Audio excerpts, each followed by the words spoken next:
Giovedì 18 maggio, San Giovanni I, è il 138° giorno dall'inizio dell'anno, ne mancano 227 al termine. Il sole sorge alle 5:37 e tramonta alle 20:38. La luna leva all'1:47 e tramonta alle 11:57. Una gran folla in piazza San Marco si accalca attorno alla pietra del bando, sopra la quale un eremita perugino, seminudo e scalzo, battendosi il petto con grosse pietre, esorta a far penitenza annunciando la fine del mondo.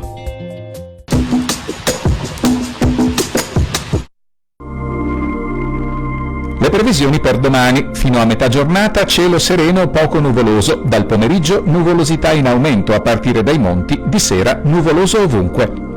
Precipitazioni assenti nella prima parte di giornata, dal pomeriggio probabilità in aumento fino a medio-alta per piovaschi, rovesci e temporali dapprima sui monti e poi anche in pianura. Interesseranno in modo esteso le zone montane e pedemontane.